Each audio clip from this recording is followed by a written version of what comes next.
যেটা করব সেটা হচ্ছে, আমি যেটা করতে চাই সেটা হচ্ছে যে আজকের ঘটনা শুরু করতে চাই, এবং সেই ঘটনাটিও আমাদের একটি ইমেল দিয়ে, প্রতিদিনের মতো আজকেও একটা ইমেল দিয়েই শুরু করতে চাই। জানি না কেমন লাগবে, বলবেন, তারপর আপনার ঘটনায় যাব।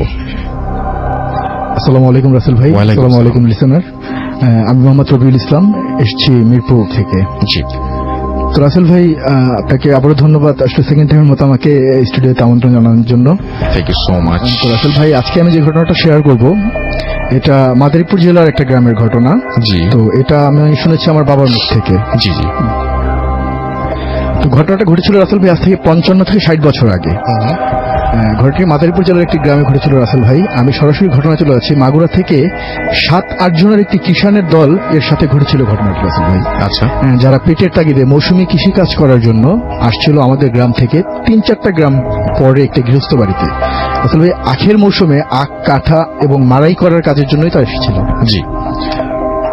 রাসেল ভাই, ওই সময় মাগুরা থেকে ওই আমাদের যে গ্রাম, মাদারীপুর জেলার যে গ্রাম, সেখানে আসতে রাসেল ভাই যাতায়াত ব্যবস্থা বলতে ছিল আপনার নৌকা, পায়হাটা পথ এবং ভ্যান গাড়ি আর কি, যেটা আসলে স্বাভাবিকভাবে ওই যে 5টার পরে আর এগুলো আর কি ওইভাবে পাওয়া যেত না রাসেল ভাই। তো মাগুরা থেকে আসার পর, নৌকা পথে আসার পর রাসেল ভাই, যেখানে তাদের আসলে ওই যে ঘাটে তাদের নামতে হয়, এটা বর্তমান আপনার কাউরাকান্দি নামক একটা ঘাট আর কি, যেটা মাদারীপুর যাওয়ার সময় আর কি পরে আর কি, পদ্মা নদীর পাড়ে আর কি। তো তারা এসে যখন আসলে যে আপনার ওই ঘাটে নামে, তখন অলমোস্ট আপনার 6:30 থেকে 7টার মতো বেজে যায় আর কি রাসেল ভাই। তো যার ফলে তারা এসে দেখে যে ঘাট থেকে কোনো ভ্যান বর্ণ কিছু পাওয়া যাচ্ছে না। আর যদি তারা চিন্তা করে যে যদি হেঁটেও যায় তাহলে আমাদের অলমোস্ট 7-8 ঘন্টা লেগে যাবে। তো 6:30 7টা বাজে। তো তারা এটা চিন্তা করতে করতে বললো যে আগে আমরা যেহেতু নামছি, তো যেহেতু 7-8 জনের একটা টিম, 8 জনের মতো, তারা বলে যে চলো তাহলে আমরা আগে কিছু খাই এখান থেকে। একটা দোকান খোলা ছিল, তারা এখানে গিয়ে কলা, রুটি টুটি যা পায় এগুলো খায়, এবং তাদের চা পান খেয়ে তাদের সাথে ওই মানে গ্রামের যেহেতু কৃষক রাসেল ভাই, তারা তখন ওই বিড়ি টিড়িগুলো খায় আর কি, তারা বিড়ি কিনে নেয়। নেওয়ার পরে তাদের মধ্যে আলোচনা করতে করতে তার মধ্যে দুজন বলে যে তো আমরা এখানে বসে থেকে তো লাভ নাই, সারা রাত তাহলে বসে থাকতে হবে, আর আমরা যেহেতু আস্তে আস্তে দেরি হয়ে গেছে, আমরা টাইম মতো পৌঁছাতে পারবো না গৃহস্থ বাড়িতে, তো আমাদের বকাঝকা শুনতে হবে। তো তাদের মধ্যে দুজন বলে যে তাহলে আমরা এক কাজ করি, আমরা যেহেতু রাত আর এবং আমরা 7-8 জন আছি, তো আমরা আস্তে আস্তে হাঁটতে থাকি। 7-8 ঘন্টার রাস্তা, আমরা সকাল সকাল তাহলে পৌঁছে যেতে পারবো ওই বাড়িতে, যে বাড়িতে যাবো। তারপরে সকালে নাস্তা নাস্তা করে কাজ শুরু করলাম স্বাভাবিকভাবে। তো যেই ভাবনা রাসেল ভাই, সেই অনুযায়ী তারা কাজ করে, তারা তাদের মতো হাঁটা শুরু করে আর কি। তো রাসেল ভাই, তারা হাঁটতে হাঁটতে যখন আনুমানিক রাত 3টা 3:30টার মতো বাজে আর কি, এমন একটা সময় তারা ওই গ্রামের কাছাকাছি চলে যায়, মানে অলমোস্ট আমাদের গ্রামের 2-3টা গ্রাম পরেই আর কি ওই বাড়ি আর কি। তো আমাদের গ্রামের ঠিক আগে একটা গ্রামে এসে তারা যখন দেখে যে অনেক রাত এবং ক্লান্ত হয়ে গেছে রাসেল ভাই, অনেকক্ষণ হাঁটছে এবং যেহেতু টানা জার্নি করতেছিল, তো তারা একটু দূরে দেখতে পায় যে একটা গৃহস্থ বাড়িতে আর কি আপনার ওই রাতের বেলায় মানে দেখা যাচ্ছে আর কি উঠানোর মধ্যে আপনার ইয়ে জ্বলতেছে আসলে, হারিকেন যেটাকে বলে আর কি, কেরোসিন তেল দিয়ে যেটা জ্বালায়। তো হারিকেন দেখে তারা বলে যে মনে হয় বাড়িতে কেউ জেগে আছে, তো আমরা চলেন সবাই মিলে গিয়ে একটু ওই বাড়ির মালিককে যদি পাই তাহলে একটু রিকোয়েস্ট করে তাদের এখানে থেকে গেলাম, যদি আমরা কাছাকাছি চলে আসতে আর বেশিক্ষণ লাগবে না। তারপরে আমরা সকালবেলা ফজর আজানের পরে গৃহস্থ বাড়ি থেকে কাজ শুরু করলাম। তো যেটা ভাবনা আসলে সে অনুযায়ী তারা ওই বাড়িতে যায়। যাওয়ার পরে তারা বাড়িতে উঠোনে ঢোকার মাত্র, গেট দিয়ে ঢোকার মাত্র যেটা দেখে রাসেল ভাই, যে একজন বয়স্ক লোক, 70 ঊর্ধ্ব একজন লোক, সে ওই বসে বসে হুক্কা যেটাকে বলে রাসেল ভাই, তামাক আর কি, আপনার হয়তো আপনি জেনে থাকবেন। তো ওই হুক্কা খাচ্ছিল আর কি, বসে বসে সে চেয়ারের মধ্যে, একটা ছোট একটা চেয়ারের মধ্যে বসে হুক্কা খাচ্ছিল, ভালো বয়স তার। তো সে ওই জিজ্ঞেস করে যে কোথা থেকে আসছো, ডিটেলস বলার পরে বলে যে হ্যাঁ আমি তো ওই বাড়ি চিনি, তোমার বাড়িতে কাজের জন্য আসছো, ঠিক আছে। তো রিকোয়েস্ট করে যে আমরা আপনাদের বাড়িতে একটা থাকতে যেতেছি। সে বলে যে হ্যাঁ সমস্যা নেই, আমরা বাড়িতে দুজনেই আছি, আমি আর তোমার চাচি আর কি, তো আমাদের সামনের একটা ঘর পুরোটাই ফাঁকা, তুমি থাকতে পারবে, সমস্যা নেই। তো রাসেল ভাই তখন তাদের বলে যে ঠিক আছে তোমরা আসছো এত দূর থেকে, তো তোমরা কাজ করো, হাত মুখ ধোও, আর আমি আমার স্ত্রীকে বলতেছি খাবার দেওয়ার জন্য, তোমরা খাবার টাবার খাও, তারপরে ওই সামনের ঘর দেখে দিব, এখানে গিয়ে ঘুমিয়ে পড়ে সবাই।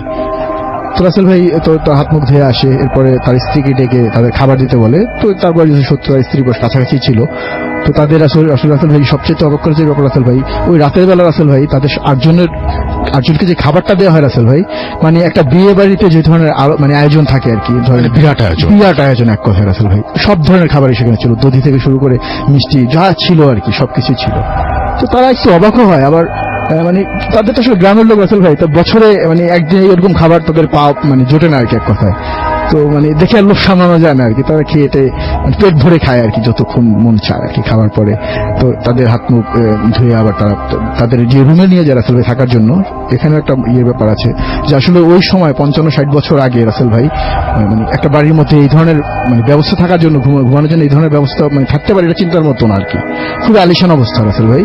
তো তাদের যে ঘরে নিয়ে যাওয়া হয় তাদের মানে দোতলা একটা ঘর, তো সেখানে আপনার ওদের যে রুমে থাকতে দেয় ওখানে 2টা খাট ছিল রাসেল ভাই পাশাপাশি, খুবই ভালো মানে সাজসজ্জা করানো আর কি। তো তাদের দেখা দেওয়া হয় তারা ওইখানে ওই 4 জন করে রাসেল ভাই 2টা খাটে শুয়ে পড়ে আর কি। যেহেতু ক্লান্ত রাসেল ভাই, তারা আসলে ওই শোবার পরপরই রাসেল ভাই ঘুমিয়ে যায়। তো রাসেল ভাই তারা যেটা পরে যে ঘটনা ঘটে সেটা হলো রাসেল ভাই, এর মধ্যে একজনের রাসেল ভাই ফজরের আজানের মানে শুনতে শুনতে তার ঘুমটা ভেঙে যায় রাসেল ভাই।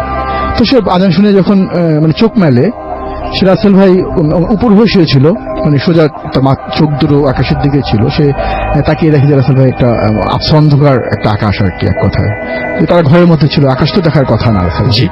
তো সে এটাতে খুবই অবাক হয় এবং সে চিন্তা করে যে আমি এখানে কিভাবে আসবো, এবং সে তখন একটু অবাক হয় যে আমার সাথে যারা ছিল তারা কোথায় আর কি। দেখার জন্য সে ডান বামে তাকায়, তো দেখে যে রাসেল ভাই সবাই শুয়ে আছে আর কি, কিন্তু শুয়ে আছে তারা আসলে কোনো ঘরের মধ্যে নেই রাসেল ভাই, তারা আছে ওই আপনার ফসল কাটার পরে অনেক বড় যে মানে ক্ষেত যেটাকে বলে রাসেল ভাই, যে জমিটা আছে অনেক খোলামেলা, এবং সেই মাঝখানে একটা শিমুল গাছ যেটার নিচে তারা সবাই ঘুমিয়ে আছে আড়াআড়ি ভাবে, এক একজন এক একদিকে মাথা টাথা দিয়ে, এবং তারা যে বিছানা বালিশ হিসেবে যেটা দিয়েছে রাসেল, সেটা হলো আসলে রাসেল ভাই মাটির চাকাগুলো দিয়ে রাখছে, খুবই মোলাম আরামদায়ক বিছানা মনে করে যেটা ঘুমিয়েছিল রাসেল ভাই, সেখানে তো মাটির চাকা আর কি দেখতেছে। তো সবাইকে টাকাটাকি করে রাসেল ভাই উঠায়, তো উঠানোর পরে সবাই খুব অবাক হয়। পরে তারা আসলে ভাবে যে আমাদের কাছে ডাকাতি টাকাতি করে নিলে কিছু নেওয়ার মতো ছিল না রাসেল ভাই। তো তারা তারপরে একটু যে আমরা কোন বাড়িতে ছিলাম একটু খোঁজ নিই, তো তারা বিভিন্ন লোকজনকে জিজ্ঞেস করে বাজারে গিয়ে বা আশপাশের লোকজন থেকে, তো কেউ এরকম কোনো বাড়ির সন্ধান দিতে পারে না রাসেল ভাই। তো তারপরে এর মধ্যে ওই গ্রামেরই একজন ছিলেন যিনি ওদেরকে ওই পাশের যে মসজিদ ছিলেন সে একটা হুজুরের কাছে নিয়ে যায়, তো আপনারা মনে হয় ভয় পাইছেন, তো হুজুরের কাছে নিয়ে একটু, তো হুজুরের কাছে যাওয়ার পরে যেটা হয় রাসেল ভাই, হুজুর সবকিছু শোনার পরে সে যেটা বলে, শুনতে শুনতে একটা মজার ব্যাপার ঘটে রাসেল ভাই সেখানে। এর মধ্যে রাসেল ভাই একজনের যেটা হয় মানে স্টোরি বলতে বলতে সবাই তার বলছিল, একজন বলছিল, তার মধ্যে একজন আসলে ওয়াশরুমে যাওয়ার প্রয়োজন হয় রাসেল ভাই।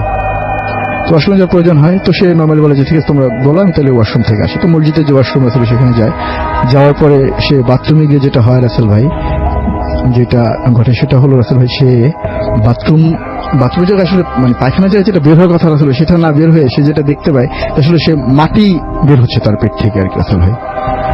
তো সেটা দেখে সে বাইরে চলে আসে এবং হুজুরকে যখন ডিটেলস বলতাম, হুজুর বলে যে তোমাদের রাতে যে খাবারটা খাইয়েছিল সেটা আসলে খাবার ছিল না, সেটা আসলে মাটিই ছিল, যেখানে তোমার বাথরুমের সাথে মাটিই বের হচ্ছে।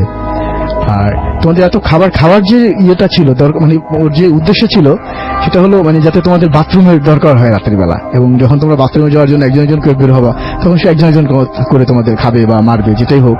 যে জিনটা ছিল আর কি রাসেল ভাই, ওটা আসলে জিন ছিল যেটা পরবর্তীতে করে। আর যেটা হয় রাসেল ভাই, তো ওরা এটা করার আপনার এরপরে যেটা হয় রাসেল ভাই, এটা শোনার পরে তো এটা আবার ওইখানকার ভাবে প্রবাদ অনুযায়ী যে নামটা আছে রাসেল ভাই, এটাকে নাকি মক্কেল ভূত বলেন বা জিন বলেন, এটা নাম হলো মক্কেল আর কি, যাতে বোকা বানানো হয়, মক্কেল বলতে তোমরা জানি বোকা করা আর কি। তো এটাই রাসেল ভাই ঘটনা। তো এটা আসলে প্রচলিত ওইদিকে, আপনি হয়তো খোঁজ দিলে জানতে পারবেন। ওকে, থ্যাংক ইউ সো মাচ আপনার ঘটনার জন্য, আপনাকে অনেক ধন্যবাদ। আমরা একটা ছোট্ট 12:27 AM আর আমাদের সাথে আছেন আমাদের অতিথিরা, আর you are listening to radio Foorti FM. আমি রাস্তেল আছি, সাথে চলছে ভূত এফএম, আর সেই সাথে আমাদের নতুন একজন অতিথি আমাদের সাথে এসে হাজির হয়েছেন। আমরা তার কাছে সরাসরি চলে যাচ্ছি। আপনার নামটা প্লিজ একটু বলবেন, কোথা থেকে এসেছেন সেটা বলবেন, তারপরে আপনার ঘটনায় যাব। জি, আসসালামু আলাইকুম রাসেল ভাই। ওয়ালাইকুম সালাম। শাহিন বাশার, আমি জাহাঙ্গীরনগর ইউনিভার্সিটি থেকে আসছি। অনেক দূর থেকে এসেছেন, সেজন্য প্রথমেই আপনাকে অনেক অনেক অনেক অনেক ধন্যবাদ। আপনাকে অনেক বেশি ধন্যবাদ। চলেন আমরা ঘটনায় চলে যাই। জি রাসেল ভাই। রাসেল ভাই, যে ঘটনাটা সেটা মূলত আমার সাথেই ঘটছে। সেটা 2018 সাল মানে গত বছর আর কি। তো আমি মেইনলি হচ্ছে আপনার বিভিন্ন কোচিং সেন্টার গুলাতে আর কি ক্লাস নেই। তো দেখা যাচ্ছে এই ক্লাসগুলো আমি হচ্ছে শুক্র শনিবার গুলাতে আর কি নেই, অন্য দিন তো আমার ক্লাস থাকে, এই জন্য হচ্ছে নিতে পারি না, শুক্র শনিবার ক্লাস নেই। তো এই 2 দিন ক্লাস নেই বলে হচ্ছে আমার উপর মানে অনেকটা প্রেশার থাকতো ওই টাইমটাতে আর কি। তো একদিন হচ্ছে ক্লাস নিয়ে ফিরতে ঢাকাতে প্রচুর জ্যাম থাকাতে হচ্ছে আমার প্রায় 10:30 11টার মতো বেজে যায়। তো সেই টাইমটাতে হচ্ছে আপনার কিছুটা মানে এরকম একটা অবস্থা, জাস্ট শীতও না, আবার মানে শীত আছে বাট ওই লেভেলের শীত না, আর কুয়াশা যে অনেক বেশি এরকম না আর কি। তো আমি ক্যাম্পাসে যখন আর কি ঢুকি, আমাদের জাহাঙ্গীরনগরে অনেক বেশি শীত, আপনি যদি যেয়ে থাকেন জি। অবশ্য জানেন যে। তো আমি হচ্ছে যখন ক্যাম্পাসে ঢুকি, তো ওই টাইমটাতে আসলে ক্যাম্পাস বলা যায় যে এক প্রকার ফাঁকাই আর কি, কারণ মানে অনেক শীত থাকাতে 10টা 11টার দিকে এর ভিতরে হচ্ছে স্টুডেন্টরা ম্যাক্সিমাম হলের ভিতরেই থেকে যায় আর কি, বের কম হয়। তো আমি যখন হাঁটতেছিলাম ক্যাম্পাসের ভিতর ঢুকে, তো মানুষ না দেখে আমি হচ্ছে কানে হেডফোন দিয়ে গান শুনতে শুনতে আর কি হাঁটতেছিলাম। তো আমি একটু জায়গাটা সম্পর্কে একটু বলি, সেটা হচ্ছে যে আপনি যদি জাহাঙ্গীরনগর যেয়ে থাকেন রাসেল ভাই, সেটা হচ্ছে আপনার শহীদ মিনার যেটা আছে, শহীদ মিনারের সামনে অনেক বড় প্রায় 5-7 কিলোমিটারের একটা বড় রাস্তা আছে আর কি। তো ওর পাশে হচ্ছে কেমিস্ট্রি এবং পদার্থ বিজ্ঞান বিল্ডিং আর কি আছে।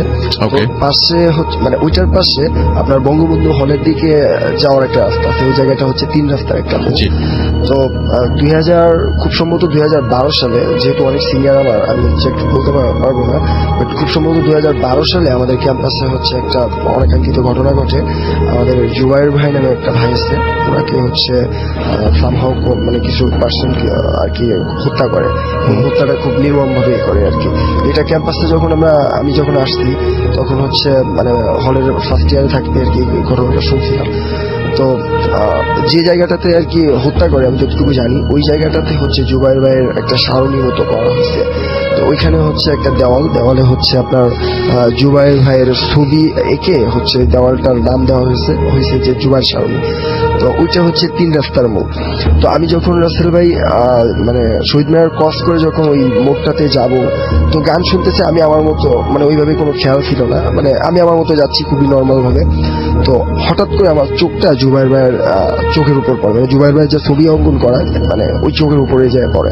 তো যখনই পড়ে তখনই আমার মনে করেন যে কয়েক ন্যানো সেকেন্ডের ভিতরে মাথার ভিতরে কাজ করে যে হচ্ছে জুবাইর ভাইকে তো অনেক নির্মম ভাবে হত্যা করা হয় এবং জুবাইর ভাই তো বেঁচে নাই। তো আমি মানে ওইটা যখনই মনে পড়ে তখনই আমি মানে শরীরের ভিতরে একটা মানে কি বলবো যে একটা ভীত আর কি অনুভব করি। তো অনুভব করার পরে আমি সামনের দিকে আগাবো, আমার মনে হচ্ছে কি যে আশপাশ যদি কোনো একজন পার্সন থাকতো বা কোনো ছাত্রছাত্রী থাকতো, তাহলে আমার জন্য অনেক বেশি ভালো হতো, মানে আমি যেতে আমার জন্য কমফোর্ট ফিল হতো। আর জুবাইর সারণী থেকে যে সিএসসি আমাদের যে বিল্ডিংটা আছে, ওই বিল্ডিং এর ভিতরে জাস্ট হচ্ছে একটু মনে করেন যে আপনার ঘিঞ্জি টাইপ বলতে আপনার অন্ধকার মতো জায়গা।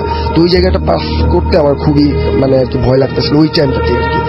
তো যখন ভয় লাগতেছে আমি তখন হচ্ছে এদিক সেদিক তাকাচ্ছি। তো আমি যেটা দেখলাম, ডান সাইডে তাকায় দেখি পুরা রাস্তা জুড়ে হচ্ছে কোনো পার্সন নাই, এবং সামনের দিকে তাকাচ্ছি তাও কোনো পার্সন নেই, আমার হলের দিকে তাকাই সেদিকেও কোনো পার্সন নেই।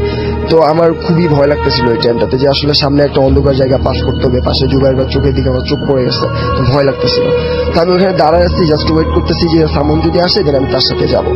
তো এমন অবস্থায় হচ্ছে মানে সত্যি কথা বলতে, বিশ্বাস করেন রাসেল ভাই, যে একটা বিকট একটা কর্কশ একটা আওয়াজ শুনি আমি। তো কর্কশ আওয়াজটা শোনার পরে মানে আমার পিছনে আমি কর্কশ আওয়াজটা শোনার পরে হচ্ছে আমি পিছনের দিকে যখন তাকাই আমি যেটা দেখছি রাসেল ভাই, মানে নর্মালি আমাদের যে কুরবানির টাইমে যে গরুগুলা কুরবানি দেওয়া হয়, অনেক স্বাস্থ্য থাকে, মানে অনেক বড় সড়ো আর কি গরু। তো ওই টাইপের একটা কুকুর, আপনার পুরা কালো একটা কুকুর একদম খুব আমার পিছনে আর কি ছিল, মানে একদম আমার পিছনে ওইরকম একটা আমি কুকুর দেখলাম, অনেক বড় একটা কুকুর, যেটাকে আমি নর্মাল কুকুর বললে আর কি আসলে ভুল হবে। নর্মাল কুকুর থেকে অনেক বড় একটা কুকুর আমি দেখলাম, এবং আমি মানে তাকাতেই তার মানে কুকুরটার চোখের দিকে আমার চোখ পড়ে গেল আর কি। কুকুরটার চোখগুলাও মনে করেন যে আপনার খুব বিধ্বস্ত ভাবে আর কি কালো ছিল। তো আমি তখন পুরা হিংসিত হয়ে গেছে, একদম পুরা হিংসিত, যে আমি ওইখান থেকে যে এক স্টেপ সামনে আগাবো এরকম মানে শক্তি আমি পাচ্ছিলাম না। তো জুবাইর ভাই, আমি আপনাকে বলে রাখি, সেটা হচ্ছে যে আমি কোরআনের হাফেজ, আমি হচ্ছে যে মুখ ফুটায় কোরআন তেলাওয়াত করবো এমনটাও হচ্ছে মনে করেন যে আমার শক্তি পাচ্ছিলাম না আমি ওই টাইমটাতে। এবং আমি ওই কুকুরটা থেকে যে আমি মানে সামনের দিকে মানে মুখটা ফিরাই নিব এমনটাও আমি পাইতেছিলাম একটা অবস্থা। তো আমি ভিতরে আয়াতুল কুরসি পড়া শুরু করে হচ্ছে আমি মুখটা ঘুরাই নিয়ে আমি আমার হলের দিকে তাকাই। তাকায় আছে, আমি ওইখান থেকে যে স্টেপ নিব এমন সাহসটাও আমি পাচ্ছিলাম না। তো মানে প্রায় 10-15 সেকেন্ড পরে আমার হল থেকে, মানে আমার হলটা একদম সোজা, আমার হল থেকে আমি এক ভাইকে হচ্ছে আপনার সাইকেল করে আর কি বের হতে দেখছি। আর যখনই আমি ভাইকে দেখছি তখন আমার ভিতরে আমার একটু সাহস পেলাম, পেয়ে হচ্ছে আমি মনে করেন একটা দৌড় দিয়ে আমি হচ্ছে ভাই আমার মানে সোজা আসতেছিল, ভাইকে যে আর কি জড়ায় ধরছি। তো ধরার পরে ভাই সাইকেল একবার পড়ে যাওয়ার মতো অবস্থা। ভাই হচ্ছে আমার 1 বছরের সিনিয়র ছিল, আলামিন ভাই, জাহাঙ্গীরনগরে ভুটানিতে পড়ে। তো ভাইকে যখনই আমি জড়ায় ধরছি তখন হচ্ছে আপনার ভাই বলছে, আরে শাহিন কিসে মানে বলো আমাকে কিসে। তো আমি ভাইকে খুব মানে ভীতভাবে আর কি বললাম যে ভাই আমি আসলে জুবাইর শাওনের এখানে অনেক বড় ধরনের একটা বাজে একটা কুকুর দেখছি, যেটাকে আমি আসলে কুকুর বলে মানতে পারতেছি না, এবং যেটার একটু অনেক ভীত মানে অনেক ভয়ঙ্কর ছিল আর কি, পুরাটাই কালো এবং অনেক বড়। তো ভাই বলতেছে কি যে তোমার হয়তো হ্যালোমিনেশন বা ইটিএফ সামথিং কাজ করতেছে, চলো তোমাকে বিষয়টা ক্লিয়ার করি, চলো ওই জায়গাটাতে দেখে আসি আসলে কোনো কুকুর বা ইটিএফ এর কিছু আছে কিনা। তো রাসেল ভাই আমরা জাস্ট মনে করেন যে ভাই আমাকে সাথে করেই নিয়ে গেল, মনে করেন 5 মিনিটের ব্যবধান। ভাই যে দেখতেছিল যে আসলে আদৌ কোনো কুকুর ছিল কিনা বা ইটিএফ সামথিং। তো আমরা হেঁটে যখন রাসেল ভাই আপনার জুবাইর শাওনের ওই জায়গাটাতে আবার যখন গেলাম, যে আমরা এদিক সেদিক তাকাচ্ছি, দেখি কোনো কুকুর নাই, মানে ভাইও দেখতেছে না আমিও দেখতেছি না। তো আমরা মানে শহীদ মিনারের দিকে হাঁটার চেষ্টা করতেছি, তখনও রাসেল ভাই মনে করেন যে পুরা ক্যাম্পাস শীতের দিন মনে করেন যে নিস্তব্ধ একটা ক্যাম্পাস আর কি। তো আমরা দুইজন যখন আলামিন ভাই আর আমি যখন হাঁটতেছি, এমন সময় বিশ্বাস করেন রাসেল ভাই আমার সামনে দিয়ে ঠিক ওই যে বড় টাইপের আর কি মানে পুরা আর কি গরুর মতো যে কুকুরটা আমি দেখলাম, ওই কুকুরটা আমার সামনে দিয়ে এগিয়ে ছুটে গেল এবং খুব দ্রুত মানে বেগে ছুটে গেল আর কি রাসেল ভাই। তো আমি তখনই মনে করেন এক প্রকার চিৎকার দিয়ে বাইরে বললাম যে ভাই আপনি দেখছেন কি, এই যে মাত্র আর কি কুকুরটা গেল। তো ভাই বলতেছে কই না, তো আমি তো কিছু দেখলাম না। তো আমি ভাইকে বললাম না ভাই আমি দেখছি, আমি 100% শিওর ভাই, আমি আপনার মানে বুকে হাত দিয়ে বলতে পারি যে ভাই এরকম আমার সামনে দিয়ে ওই কুকুরটাই গেছে আমার। তো ভাই বলতেছে আসলে শাহিন মানে চলো এখানে বেশিক্ষণ থাকা ঠিক হবে না, আমরা হলের দিকে যাই। তো ভাই আমাকে সাথে করে হলের দিকে নিয়ে গেছিল এবং পরবর্তীতে এই ভাই থেকেই হচ্ছে আমাদের যে হলের যে ইমাম সাহেব আছেন, ইমাম সাহেবের কাছে নিয়ে আমাকে আর কি ঝাড়ফুঁক করেছিল। তারপরেও রাসেল ভাই ওটার জন্য আমার গায়ে জ্বর বা এটা সেটা মানে খুব ভয় পেয়েছিল আর কি। তো এখনো পর্যন্ত ওই জায়গাটা আমার কাছে খুব ভয়ঙ্করই লাগে আর কি। ওকে, থ্যাংক ইউ সো মাচ আপনার ঘটনার জন্য। আপনাকে আবারও ধন্যবাদ, অনেক অনেক ধন্যবাদ। এবং আমরা এখন যেটা করব, সরাসরি আমাদের আবারও প্রথম অতিথির কাছে ফিরে যাব, তার দ্বিতীয় আরেকটা ঘটনা তার কাছ থেকে শুনে আসবো। আশা করছি যে এই ঘটনাটিও আপনাদের ভালো লাগবে। চলুন শুনে আসি দ্বিতীয় ঘটনাটি। আপনার নামটা প্লিজ একটু বলবেন, কোথা থেকে এসেছেন সেটা বলবেন, তারপরে আপনার ঘটনায় যাব আমরা। ওকে, জি ধন্যবাদ রাসেল ভাই আমাকে আবার সুযোগ করে দেওয়ার জন্য। আমি মোহাম্মদ রবিউল ইসলাম, এসেছি ঢাকা মিরপুর থেকে। তো রাসেল ভাই আমি এটা কি আমার ভাগ্নির সাথে মেজ ভাগ্নির সাথে ঘটনাটা? জি ঠিক আছে রাসেল ভাই, তো আমি সরাসরি ঘটনা চলে যাচ্ছি। তো রাসেল ভাই আমি এখন যে ঘটনা শেয়ার করব এটা আমার বড় আপার যে মেজ মেয়ে, ওর সাথে ঘটে যাওয়া একটা ঘটনা রাসেল ভাই। জি, ওর বয়স যখন 5 থেকে 6 বছর হবে তখন আসলে ঘটনাটা শুরু আর কি, এবং এখন পর্যন্ত মোটামুটি চলমান বলতে পারেন ঘটনাটা। তো রাসেল ভাই আমার নানা বাড়ি মাদারীপুরে, আপনি জানেন যেহেতু, তো মাদারীপুর জেলার আঙ্গুরকাটা নামক গ্রামে হলো আমার নানা বাড়ি। তো আমার ছোট মামার বিয়ের জন্য আমরা 2009 কিংবা 10 আর কি রাসেল ভাই, আমার এক্স্যাক্টলি খেয়াল নেই, তো আমরা সব পরিবারের সবাই আর কি যাই আমার ছোট মামার বিয়ে। তো আমার ভাগ্নি সবাই যায় আর কি সাথে। তো রাসেল ভাই যেহেতু বিয়ে বাড়ি রাসেল ভাই, তো ওটা আনন্দ আর কি, আনন্দ বিয়ের আগের দিন মানে বলতেই তো পারেন যে শুরু এবং শেষের 7-8 দিন মোটামুটি খুবই জাঁকজমক থাকে আর কি মোটামুটি। জি, তো যেহেতু সবাই যাই আমরা, আরো কাজিন টাজিন সবাই আছে, তো রাসেল ভাই বিয়ের ঠিক আগের দিন আমার নানা বাড়ির ঠিক সামনে একটা বট গাছ আছে রাসেল ভাই, যেটা গত বছর বয়স হবে অ্যারাউন্ড 110 বছর হতে পারে, আর বেশি হতে পারে রাসেল ভাই। ঠিক ওইটার সামনে আসলে একটা পুকুর রাসেল ভাই, যেখানে ওই গ্রামের সবাই গোসল টোসল করে আর কি। পাশে আবার নদী আছে রাসেল ভাই, পদ্মা নদী আছে। তো আমি আসলে আমার যে কাজিনরা ছিল সমবয়সী, তারা সবাই মিলে আমরা চলে যাই আসলে নদীতে গোসল করার জন্য, এবং বাড়ির যে মহিলারা ছিল তারা সবাই আর কি ওই পুকুরে গোসল করার জন্য যায় আর কি, দুপুরে ঠিক আগদা ধরেন ভর দুপুর বেলা যেটাকে বলে রাসেল ভাই, অ্যারাউন্ড 12:30 থেকে 1টার মতো আর কি। তো আমার ওই যে ছোট ভাগ্নি ওরাও যায় মেজো ভাগ্নি, আমার বড় ভাগ্নি, দুইটা ভাগ্নি ছিল তখন। তো ওরা ওদেরও নিয়ে যায়। তো আমরা আম্মা যায়, আমার খালামণিরা যায় সবাই গোসল টোসল করার জন্য। তো যাওয়ার পরে রাসেল ভাই যেটা হয়, মানে আমার আম্মা সবাই মাঝামাঝি একটা পুকুরের মধ্যে নেমে গোসল করতেছিল। আর আমার ওই যে ভাগ্নিটা ছিল মেজো, ও হলো ঠিক পুকুরে একাতেই এখানেই করা হয়। এটার পর থেকে রাসেল ভাই ওর মোটামুটি স্বাভাবিক পর্যায়ে চলে আসে রাসেল ভাই। আর এখন ওর মানে ক্লাস 9-এ পড়ে, মানে 7 পর্যন্ত লাগাতার হচ্ছিল রাসেল ভাই। এটা 7-এ ওঠার পরে এইটা কাজটা করা হয় আর কি। করার পর থেকে এখন মোটামুটি স্বাভাবিক এখন হয়, কিন্তু খুবই কম রাসেল ভাই। ওকে, একটু মানে নর্মাল হয়েছে এখন, অনেকটাই ভালো আর কি। Thank you so much. Thank you আপনাকে অনেক ধন্যবাদ আপনার ঘটনার জন্য। আশা করছি যে আপনাদের এই পর্যন্ত ঘটনা যা শুনলেন তা ভালো লেগেছে।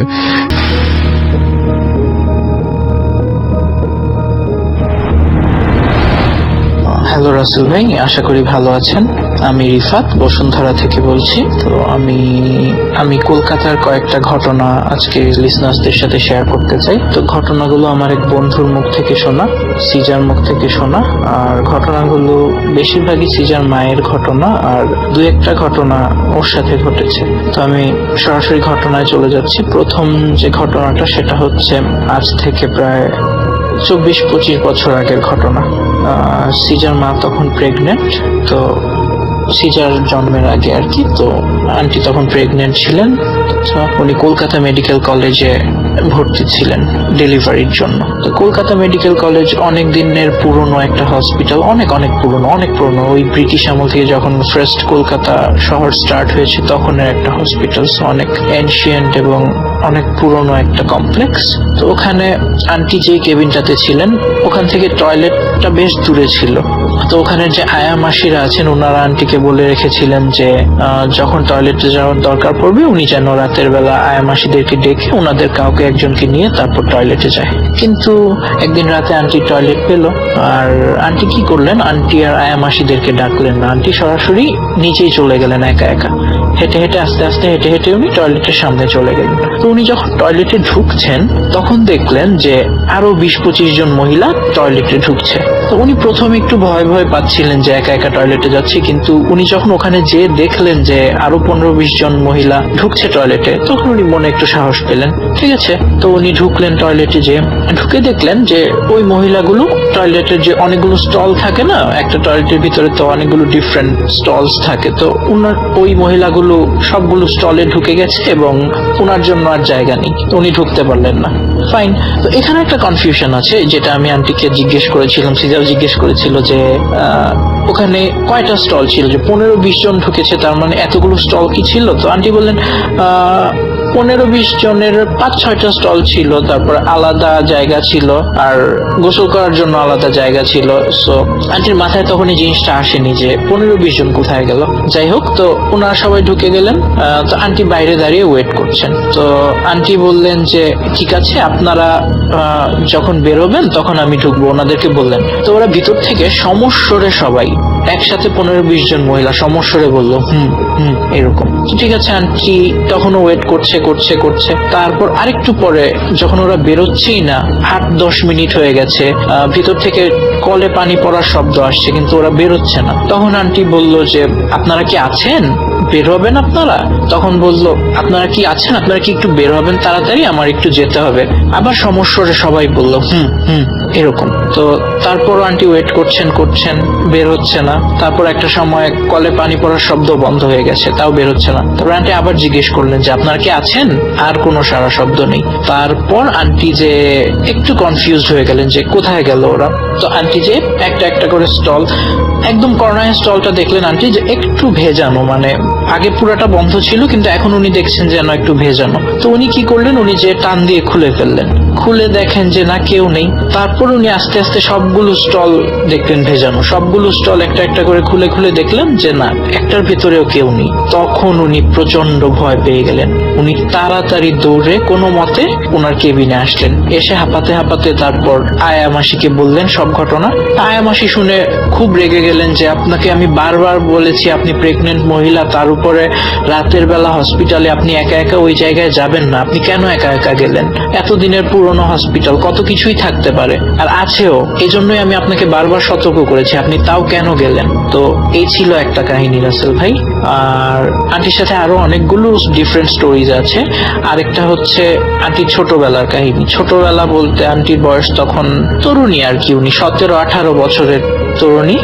তো আন্টির যে বাবা ছিলেন ওনার একটা শখ ছিল, যে শখ বা অভ্যেস বলেন, যে সবসময় উনি রাত্রে 2টা-3টার দিকে ঘুম থেকে উঠে চা বানিয়ে খেতেন। তা আন্টি যেহেতু বাবার অনেক আদরের মেয়ে ছিলেন, তো উনিও তখন 2টা-3টায় রাত বাবার সাথে উঠে যেতেন, উঠে বাবাকে হেল্প করতেন চা বানানোতে, আর উনিও বাবার সাথে চা খেতেন। তো একদিন হয়েছে কি, উনি উঠেছেন বাবার সাথে, তো চা বানানো হয়ে গেছে, তো আন্টি চিনি আনতে গেছেন চায়ের জন্য কিচেন থেকে।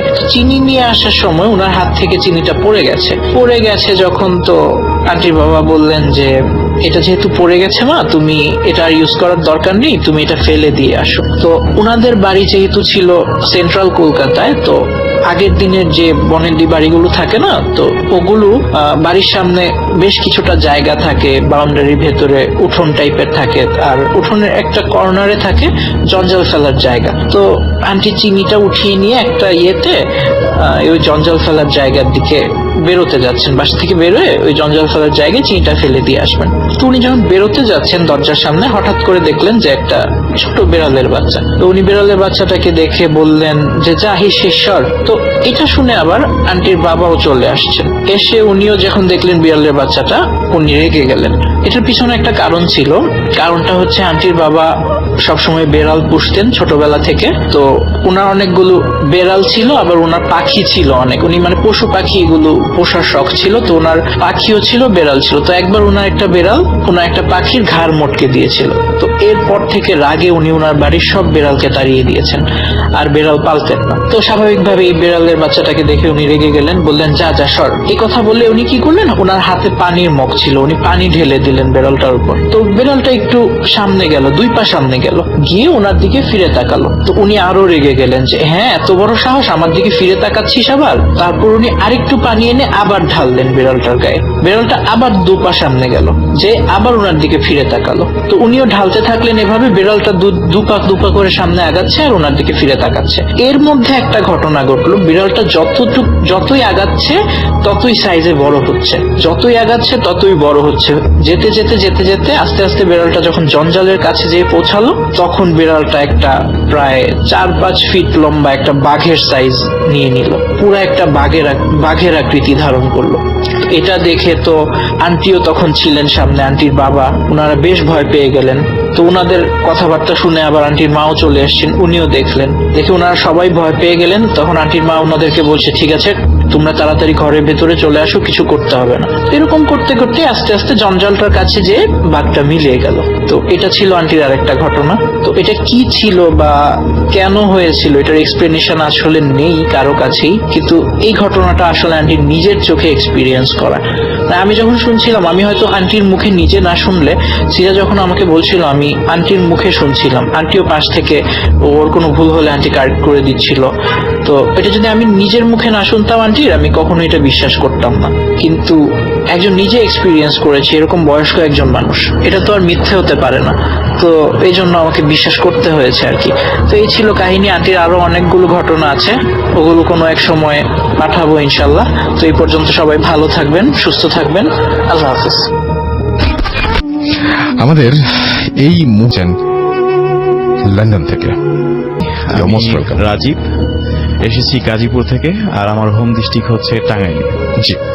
তো আজকে আমি যে ঘটনাটি শেয়ার করব, এটি আমার সংগ্রহ করা একটি ঘটনা।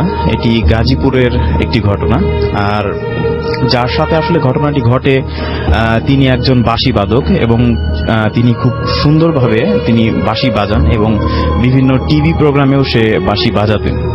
তো এই ঘটনাটি তার সাথে ঘটে 1983 সালের দিকে।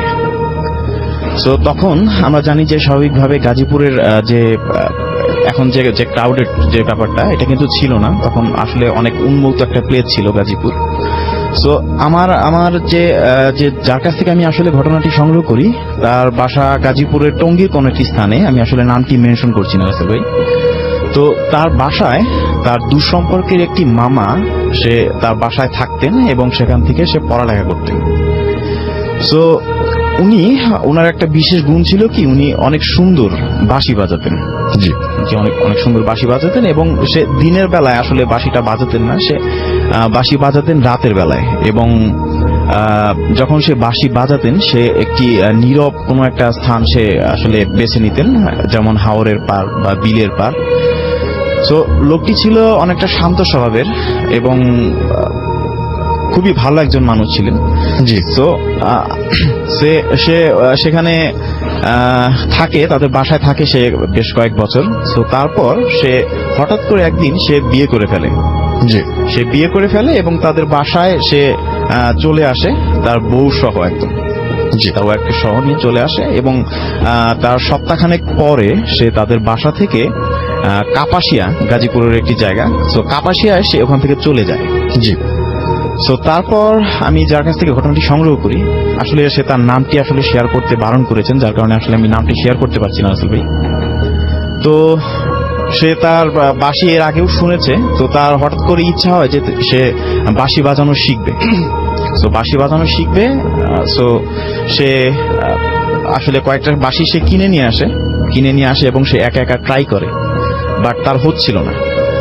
তো তারপর সে ওখানকার স্থানীয় একজন গুরুজি আছে, তো তার কাছে সে তালিম নেয়, বাট আসলে মানে ওই রকম সুর সে পাচ্ছে না আসলে যেটা সে চায়। সো সে তার মামার খোঁজ শুরু করে, সে বিভিন্ন জায়গায় খোঁজ করে এবং কাপাসিয়াতেও যায়, বাট তার এক্স্যাক্টলি যে লোকেশন যেটা সেটা সে ট্র্যাক করতে পারছিল না। আর আমরা জানি যে ওই সময়ে আসলে কমিউনিকেশন যে সিস্টেমটা এটা এতটা ডেভেলপ ছিল না আজকের মতো। সো তারপরে কেটে যায় বেশ কিছুদিন। সো অ্যাট লাস্ট সে তার অ্যাড্রেস খুঁজে পায় এবং যায়, তার সাথে দেখা করার পরে তার মামাকে সে রিকোয়েস্ট করে যে তাকে যেন বাঁশি বাজানোটা শেখানো হয়। তখন তার মামা তার এই রিকোয়েস্টটি শুনে এবং ওনার মামার যে ওয়াইফ আছে ওনার দিকে এসে একবার তাকায়, বাট ওনার যে মামি কোনোভাবেই আসলে সম্মতি দিচ্ছিল না, মৌখিকভাবে না, বাট সে না করছিল সে ফেস এক্সপ্রেশনের মাধ্যমে। কিন্তু সে তার ভাগ্নিকে আসলে অনেক আদর করার কারণে তার রিকোয়েস্টে আসলে ফেলতে পারে না। সো সে বলে আচ্ছা ঠিক আছে, তোমাকে আমি শেখাবো, সো কালকে রাতে তুমি আসো আমার সাথে। সো তারা চলে যায় কাপাসিয়ার একটি নির্জন স্থানে, ওটা একটা হাওরের মতো। সো সেখানে তারা চলে যায় এবং সেখানে ছোট একটি ডিঙি নৌকার মতো ছিল। তো তারা দুজন সেই ডিঙি নৌকার উপরে উঠার পরে সো তার মামা এক পাশে আর সে আরেক পাশে বসেন। সো বসার পরে তখন তার মামা তাকে বলে, ওকে ঠিক আছে, তুমি এখন আমি যেভাবে বাঁশিটা বাজাবো তুমি আমার এই টোনগুলো নোট করার চেষ্টা করো। তখন সে বলে আচ্ছা ঠিক আছে। তখন তার মামা তার বাঁশিতে সুর তুলে এবং আমাকে উনি যেভাবে বলল যে এমন সুর সে এর আগে কখনো শোনেনি, মানে এটি একটি অদ্ভুত রকমের একটি মানে বাঁশির সুর। সো সে আসলে চোখ বন্ধ করে আসলে বাঁশির সুরটা সে শুনতে থাকে এবং নোট করার চেষ্টা করে। সো কিছুক্ষণ পরে সে অনুভব করে যে জিনিসটা সেটা হচ্ছে যে তার নৌকায়, মানে আমরা তো জানি যে নৌকা যদি পানির উপরে থাকে রাসেল ভাই সেটা কিন্তু দোল খায়, তার নৌকাটা কোনো দোল খাচ্ছে না। সো দোল খাচ্ছে না, সে এটা ফিল করে সে তার চোখটা খুলে, যখনই সে তার চোখ খুলে সে দেখতে পারে যে তার যে মামা অপোজিট সাইডে যে সে বাঁশি বাজাচ্ছিল ঠিক তার ওপরে অনেকগুলা আলোর বিন্দু, আমরা জানি যে এলইডি লাইটের মতো অনেকগুলো আলো, এবং সেগুলো আপনার হইতেছে ওয়েভিং করতেছে ঢেউয়ের মতো। সো যখন সে এই জিনিসটা দেখার পর সে তার উপরের দিকে তাকায়, তার মাথার উপরে তাকায় এবং দেখে সেম জিনিসটা তার মাথার উপরে, এবং সে প্রচন্ড ভয় পায়। প্রচন্ড ভয় পাওয়ার পরে সে একটা চিৎকার দেয় ওখানে। সো সে যখন ওখানে চিৎকার দেয়, সো সাথে সাথে ওই লাইটগুলো সবগুলো আকাশের দিকে উড়ে যেতে থাকে এবং তারা যে নৌকাটার উপরে আসলে বসেছিল সেই নৌকাটা সজোরে পড়ে যায় পানির মধ্যে। এবং সে আমি যার কাছ থেকে ঘটনাটি সংগ্রহ করেছি সে মাথায় আঘাত পায়, নৌকার যে সাইড আছে সেখানে তার মাথায় বাড়ি লাগে এবং সে আঘাত পায়। তো তারপর তার যে মামা আছে, তার মামা সজোরে বলে উঠে যে তোমাদের অনেকবার আমি বলেছিলাম যে আমার সাথে যদি কেউ আসে এভাবে কখনো তোমরা সামনে আসবে না, আর এভাবে তোমরা ডিস্টার্ব করবে না। তো তারপরেও তোমরা শুনলে না। তো সে অনেকটা মানে রাগান্বিত ভাবে সে কথা বলে। তো তারপর তারা চলে যায় বাসায়। তারপর চলে যাওয়ার পর তার ভাগ্নেকে সে বলে যে যে আজকে যে ঘটনাটা ঘটলো এটা তুমি আসলে কারোর সাথে শেয়ার করো না, আর তুমি তোমার আমার কাছ থেকে শেখার দরকার নাই, তুমি ভয় পাবা। তো তুমি বেটার তুমি অন্য কারোর কাছ থেকে তুমি বাঁশি বাজানো শেখাটা কমপ্লিট করো। কিন্তু আমি যার কথা বলছি যে উনি নাসরবান্দা ছিলেন, উনি বললেন যে না যাই হোক আমি এটা দেখে ছাড়বো, আর আপনার কাছ থেকে আমি শিখবো। তো তারপর মানে উনি কোনোভাবেই তাকে ছাড়লেন না। তারপরে তার মামা তাকে বলে যে আচ্ছা ঠিক আছে, তুমি আগে সুস্থ হও, তারপর এটা দেখা যাবে। তো তারপরে 2 দিন পার হয়। 2 দিন পার হওয়ার পরে তারা বলে যে ঠিক আছে, ওই দিন যখন এই ঘটনাটা ঘটছে ওই পানির উপরে নৌকার মধ্যে, সো আমরা ওদিকে আর যাবো না, আমরা ডাঙায় কোথাও আজকে প্র্যাকটিস করব। সো তারপর তারা চলে যায় আর একটি মানে শুকনা জায়গা, একটি মাঠের মতো, খোলা মাঠের মতো। সেখানে আপনার মানে খুব এই যে বালির মতো আর কি, মানে চারপাশে ঘাস, বাট ওই জায়গাটা বালির মতো, বাট আপনার একটু শুকনা টাইপের, অনেক সুন্দর একটা জায়গা, কার্পেটের মতো। তো সেখানে তারা বসার পরে তার মামা আবার বাঁশিতে সুর তুলে। যখন তার মামা বাঁশিতে সুর তুলে তার কিছুক্ষণ পর সে দেখতে পায় যে তাদের যে প্লেস, সেই প্লেস থেকে প্রায় 20 থেকে 30 ফিট দূরে মানে একটা মিররের মতো হলো সেখানে, এবং সেখান থেকে একটি মেয়ে ওই মিরর ওখান থেকে বের হয়ে আসলো, এবং তার পরনে ছিল, সে বলল যে তার পরনে ছিল গোলাপি রঙের একটি জামা, আর তার শরীর থেকে মানে ওই অনেক আলোর বিচ্ছুরণ ঘটছে। তো এর মধ্যে একটা অবাক করা একটা জিনিস ঘটে, সেটা হচ্ছে সে বলল যে মেয়েটি ওখান থেকে বের হয়ে আসলো, হ্যাঁ, সেই মেয়েটির চেহারার সাথে তার মামার যে ওয়াইফ তার চেহারার অনেকটাই মিল। সো মেয়েটি যখন বের হয়ে আসলো এবং একটু কাছে আসতে, তখনই তার মামা মানে তার বাঁশির সুর থামিয়ে দিয়ে বলল যে তোমাকে না বলেছি যে তুমি এভাবে আসবে না, আর যদি তোমার বাঁশি শুনতেই হয় সেটা তুমি দূরে গিয়ে শোনো। সো তারপর ওই দিন এভাবে গেল, তারা আবার বাসায় ফিরে আসে। বাসায় ফিরে আসার পরে তার মামা তাকে বলে যে আসলে আমি চেষ্টা করেছিলাম যে তোমাকে শেখানোর জন্য, মনে হয় হবে না। সো আর এখানে যে ব্যাপারগুলো ঘটলো সেগুলো আসলে তুমি আসলে কারোর সাথে শেয়ার করো না, আমি জীবিত থাকা অবস্থায় তুমি কারোর সাথে শেয়ার করো না।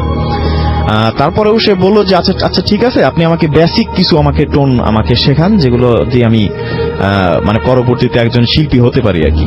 সো সে তারপরেও সে তার মামার কাছে কিছুদিন থাকে এবং কিছু শিখে তার মামার কাছে কিছু নোট করে। বাট সে যে জিনিসটা বললো যে এখনো সে তার মামার মতো পারফরমেন্স করতে পারে নাই, এবং সে বলে যে আমি আমার মামার 10% আমি যাইতে পারিনি। এই ছিল রাসেল ভাই আমার প্রথম ঘটনা। সো ধন্যবাদ, থ্যাংক ইউ সো মাচ। আমরা চলে যাব আমাদের দ্বিতীয় অতিথির কাছে। আপনার নামটা একটু প্লিজ বলবেন, তারপরে আপনার ঘটনা যাব। আশা করছি যে তার ঘটনাটিও আপনাদের ভালো লাগবে। জি, আমি তুষার, এসেছি মিরপুর 1 থেকে। জি। তো আমি এখন যে ঘটনাটা শেয়ার করব সেটা আমার সাথেই ঘটে যাওয়া একটা ঘটনা। তো এইটা 2013 সালের একটা ঘটনা। জি। এটা আমার সাথে ঘটে আমার গ্রামের বাসায়। আমার গ্রামের বাসা গাইবান্ধা জেলায় সাগাটা থানায়। তো ওইখানে আমি 2013 সালে আমাদের গ্রামের বাসাটা একটু বর্ণনা দিয়ে দিই। তখন আমাদের গ্রামের বাসায় একটা সামনে ছোট্ট একটা নদী ছিল, নদীটার নাম আলাই নদী। জি। তো ওই নদীর কারণে আর কি পারাপারের কোনো ব্রিজ ছিল না নদীতে। শীতকালে নদীতে পানি খুব কম থাকতো, এই জন্য আমরা অনেক সময় পানি কম থাকলে শীতকালে নদী পার হয়ে ওখান থেকে গ্রাম থেকে বাজারে যেতাম, কারণ ওই রাস্তাটা শর্টকাট হইতো। আর একটা রাস্তা ছিল ওইটা একটু ঘুরে হইতো, জন্য সবাই নদী পার হয়ে যাতায়াত করতো। তো এই রাস্তাটাতে আমাদের গ্রাম থেকে বাজার পর্যন্ত এই ভিতরে কোনো বাড়ি ছিল না। এক পাশে ছিল নদী রাস্তার এবং অন্য পাশে ছিল ধানের ক্ষেত। তো এবং বাজার এবং আমাদের বাড়ির মাঝামাঝি অবস্থায় একটা অনেক পুরাতন একটা কবরস্থান ছিল, যেটা মল্লেভিটা নামে পরিচিত, অনেকেই চিনবেন আমাদের এলাকার। তো এই নামকরণটার কারণ হচ্ছে যে গ্রামে অনেক আগে যে মোড়লরা ছিল তাদের ওখানে কবর দেওয়া হইতো, যদিও পরবর্তীতে আর কবর দেওয়া হয়নি, কিন্তু ওখানকার নদীর ভাঙনে কবর স্থানের অর্ধেকটা নদী ভাঙনের মধ্যে চলে গেছে। তো এর আগে 3-4 দিন আগে একটা ছেলে বিষ খেয়ে আত্মহত্যা করছিল এবং তাকেও ওখানে কবর দেওয়া হয়। ওখানে বিশাল একটা গাছ ছিল, সেই গাছের নিচে ওখানে কবর দেওয়া হয় রাস্তার সাথে। তো আমাদের নানির বাসা ছিল বাজার থেকে আরো 2 কিলোমিটার দূরে। তো ওখানে সবাইকে আমাদের পরিবারে ইনভাইট করার কারণে সবাই চলে যায়, আমি একা থেকে যাই বাড়িতে। তো আমি সন্ধ্যার সময় ঠিক মাগরিবের আজানের পরে নানির বাড়ির উদ্দেশ্যে আমার গ্রাম থেকে বের হই। তো আমি তখন শীতকাল, মোটামুটি শীত পড়া অবস্থা, তো নদীতে পানি কম। আমি নদী পার হয়ে ওই রাস্তা দিয়ে বাজারের উদ্দেশ্যে রওনা দিই। তো আমি যখন যাচ্ছিলাম তখন হালকা একটু অন্ধকার হয়ে গেছিল। তো আমি ওই কবরস্থানটাতে যখন যাই, তো যাওয়ার পরে আমি রাস্তাটা যখন পার হচ্ছিলাম তখন কবরস্থান থেকে অনেক আগরবাতির গন্ধ ছড়াচ্ছিল। তো আমি ভাবলাম যে হয়তো 2-3 দিন আগে একটা নতুন কবর দেওয়া হয়েছে, এই কারণে হয়তো আগরবাতির গন্ধটা এত প্রকট এখানে। তো আমি বিষয়টা সাধারণভাবে নিয়েই রাস্তা দিয়ে হাঁটছিলাম। তো হাঁটার এক পর্যায়ে আমি যখন ওই কবরস্থানটা থেকে, মানে কবরটা থেকে প্রায় 10-12 হাত সামনে চলে গেছি, এমন অবস্থায় মনে হচ্ছে যে আমার পিছনে কেউ একজন হাঁটছিল, মানে এরকম একটা অনুভব করতেছিলাম আমি। তো আমি তখন চিন্তা করলাম যে আমার গ্রামের বাড়ি থেকে অনেকেই হয়তো দেখা যাচ্ছে বাজারে যাবে। তো আমি পিছনে ফিরে তাকাইলাম যে দেখি চেনা কেউ বাজারে যাচ্ছে কিনা। তো আমি যখন পিছনের দিকে তাকাই তখন যেহেতু হালকা অন্ধকার ছিল, তার মধ্যে দেখতে পাচ্ছিলাম যে 4 জন লোক একটা লাশ বহনকারী যে খাটিয়াটা থাকে কাঠের, সেই খাটিয়াটা নিয়ে আমার পিছনে হাঁটতেছিল। তো আমি তখন চিন্তা করলাম যে আসলে যদি কেউ মারা যায় গ্রামে তাহলে তো আমার জানার কথা, কিন্তু আমি তো এটা মানে জানি না। এবং সবচেয়ে অবাক করার বিষয় যে তারা লাশটা নিয়ে কবরস্থানটা পার হয়ে চলে আসতেছে। তারপরে আমি ভাবলাম যে আমি যখন কবরস্থানটা পার হয়ে আসি তখন তো ওখানে কোনো নতুন কবর খোঁড়া দেখিনি। তো আমি একটু সামনের দিকে যখন হাঁটতেছিলাম তখন দেখলাম যে তারা অলরেডি কবরস্থানটা পার হয়ে আমার অনেকটা কাছে চলে আসছে। তো কাছে চলে আসার পরে এমন একটা অবস্থা হয় যে তারা আমার গায়ের উপর দিয়ে লাশটা নিয়ে যাবে, এরকম একটা পরিস্থিতি হয়। তো আমি রাস্তার পাশে দাঁড়াই। তো দাঁড়ানোর পরে ওনারা আমার সোজায় বাম পাশে থাকে, আমি ডান পাশে হাঁটতেছিলাম। তো আমি একজনকে জিজ্ঞাসা করলাম যে আঙ্কেল কে মারা গেছে, কিন্তু তারা কেউ আমার দিকে তাকালো না এবং কোনো কথাও বললো না। তারা 4 জন শুধু সোজা সামনের দিকে দেখতেছে এবং হাঁটতেছে। আমি তখন ভালোভাবে খেয়াল করলাম যে খাটিয়ার পরে যে লাশটা আছে সেই লাশটার হচ্ছে মুখটা বের করা, মানে পুরাটাই কাফন করা, বাট মুখের জায়গাটা খোলা।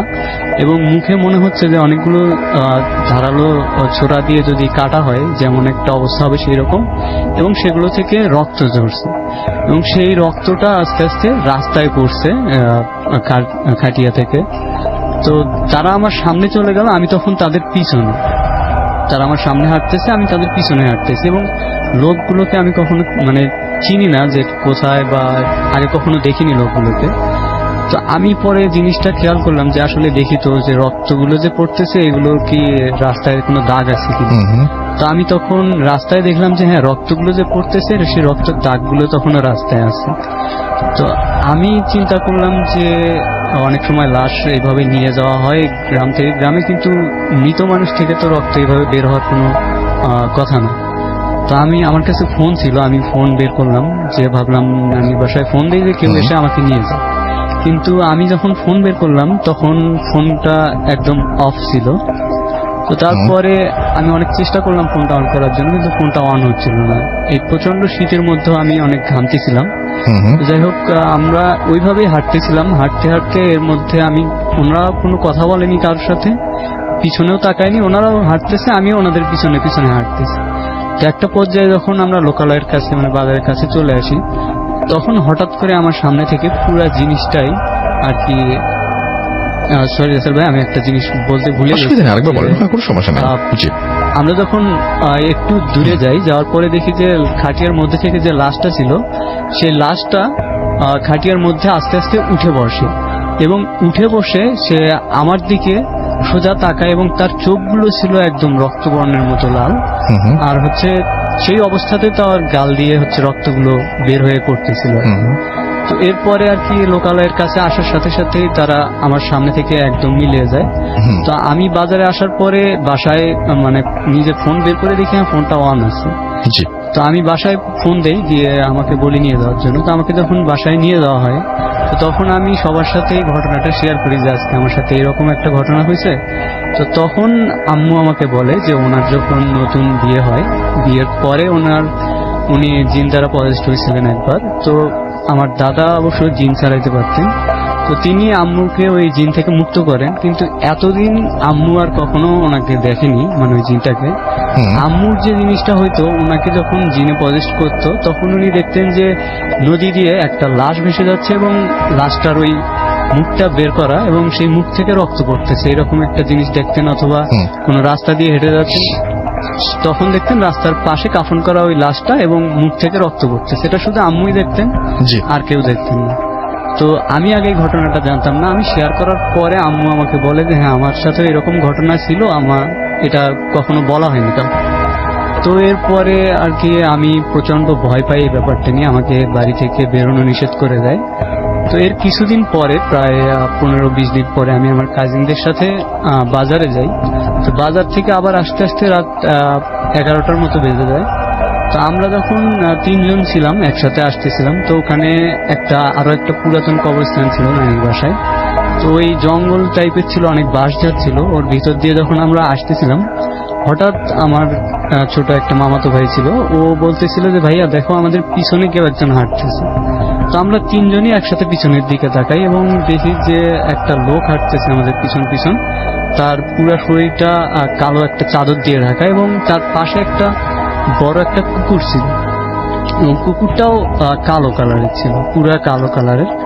তো এখন আমি প্রথমে চিন্তা করলাম যে গ্রামের কেউ হবে হয়তো। তো আমি ওনাকে ডাক দিলাম যে কে আপনি, এত রাতে কি করেন এখানে? তো উনি আমার কথা না শুনে, শোনার পরেই উনি ওই কবরস্থানের ভিতরের দিকে হাঁটা শুরু করলো, বাঁশঝাড়ের ভিতর দিয়ে।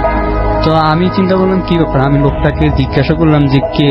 সে আবার আমাদের কথা শুনে কবরস্থানের ওই দিকে যাচ্ছে কেন, জঙ্গলের দিকে। তো আমরা 3 জনও তখন কি করলাম, ওই লোকটার পিছনে হাঁটা শুরু করলাম। তো ওই লোকটার পিছনে যখন হাঁটা শুরু করলাম, কিছু দূর যাওয়ার পরে আমরা কবরস্থানের যখন পুরোপুরি ভিতরে ঢুকে গেলাম, বাজারের ভিতরে, তো সামনে একটা অনেক মজা পুকুর ছিল, একটা বিশাল বড়।